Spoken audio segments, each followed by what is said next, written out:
You know, when I was a young girl, I used to watch Miss Universe on the television, and I thought, it's so far, it's so big, I can never get there. But to actually be here right now, knowing that in just a couple of days I'll be on that stage, whew, I'm just so incredibly happy, and to be representing for my home country, Thailand. I'm in awe, I'm in shock, and it's the best feeling in the world. I'm so blessed to be here. And I cannot wait to be on that stage and really perform and make my country proud. Well, first of all, congratulations. How does it feel to be here? Thank you. It feels amazing. I cannot believe that I'm here. You know, with the COVID situation, I'm so glad that we're all here and that there's so many girls that are able to be a part of this competition. And what it makes me realize is that the world isn't that big. When you see all the girls in the auditorium together from different countries, and everyone is so nice and so lovely, they're so warm, and I can't wait to get to know everyone. And also it's so unique to see that everyone was born into such different cultures, different languages, but we're all here together to tell our stories.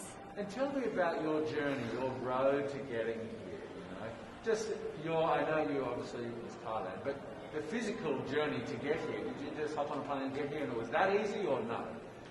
Oh my goodness. Well, Thailand is very far away.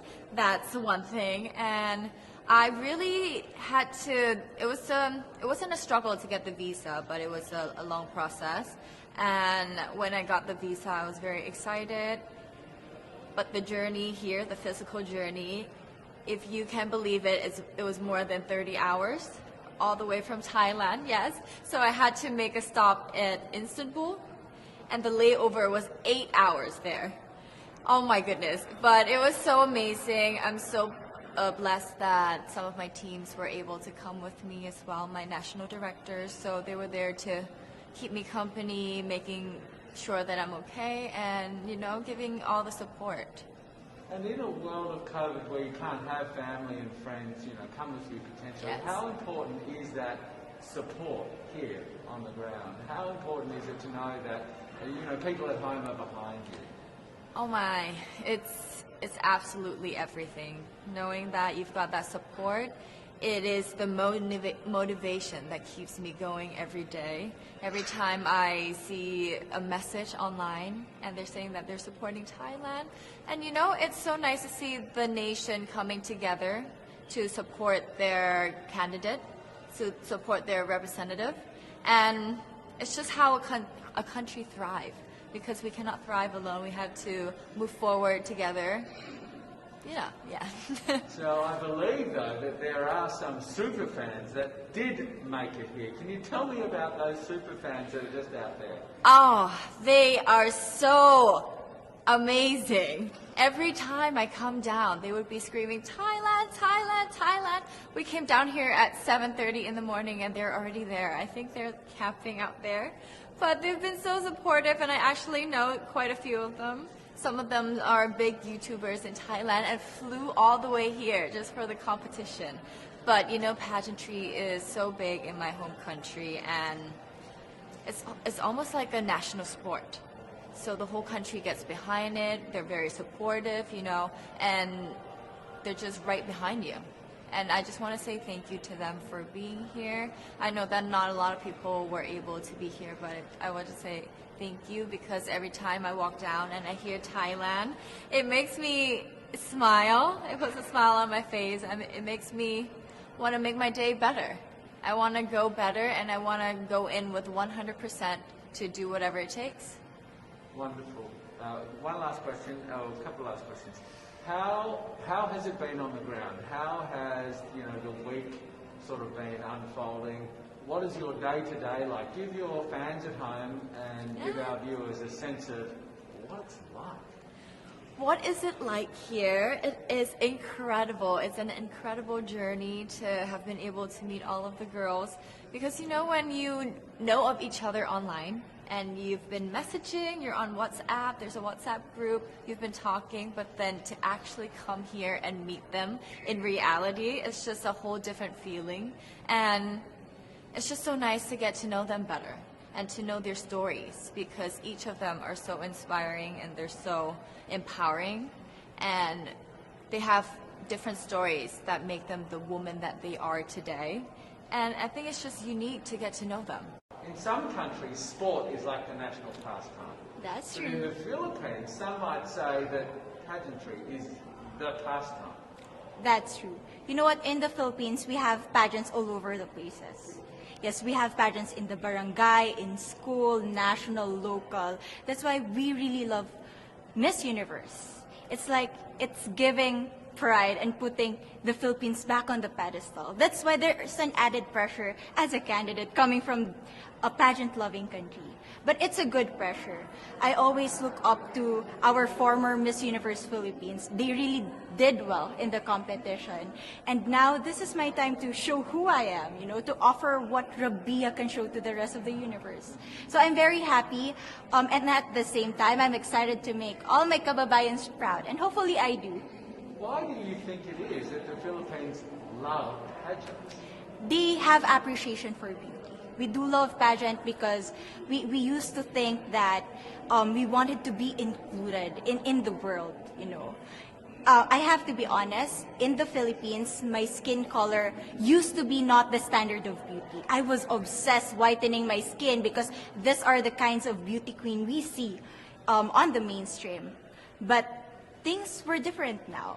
That's why I'm very proud to be a morena. In the Philippines, we call it morena. It's brown skin girl. And to be able to represent, my color, my identity as a true Filipina. Tell me about your journey to being crowned Miss Philippines. That, in a world that, in a country, I should say, that loves pageants. That must have been a very intense process. Tell me about, your journey to being Miss Philippines. Well, my journey was crazy. You know what? I started to be a dark horse. Nobody noticed me. Nobody knows I was in the competition up until the preliminary and the coronation night. And when I won, I received different comments. Of course, there were people who didn't expect me to do well, who think that I cheated. That's why I need to redeem myself in Miss Universe. I really need to do well in this competition. And the thing is, I love pressure. I love criticism. I get better every day with that.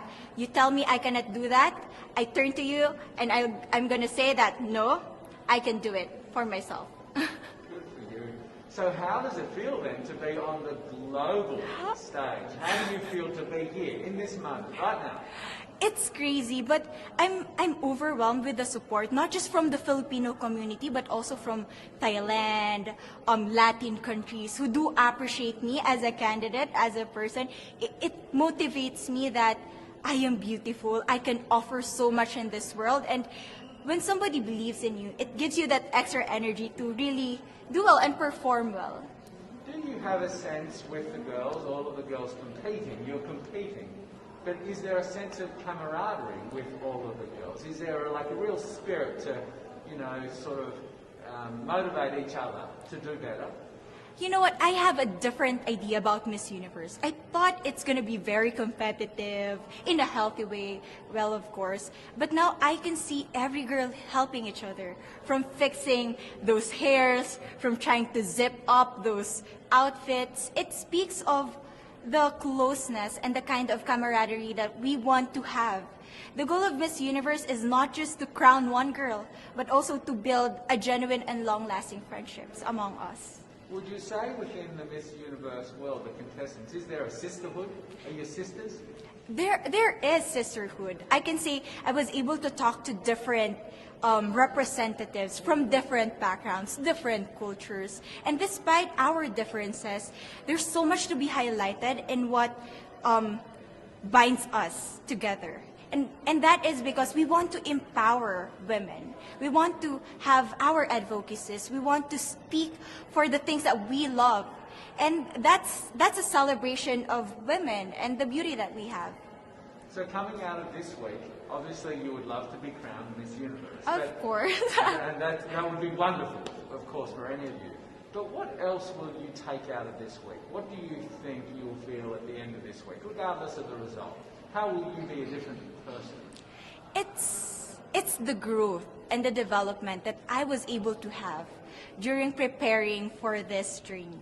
I will be honest, there was a moment that I lost my identity because I was put under pressure. I was in that position in which I feel like I'm not good enough.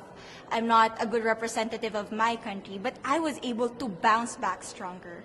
And if I was able to do that for Miss Universe, I will be able to do that in life. That is my greatest takeaway from Miss Universe. Okay, so the Philippines have a huge amount of fans. Yes. I want you to give us a little bit of a message to the fans here and at home. But send a message. What would you say to all the fans in the Philippines?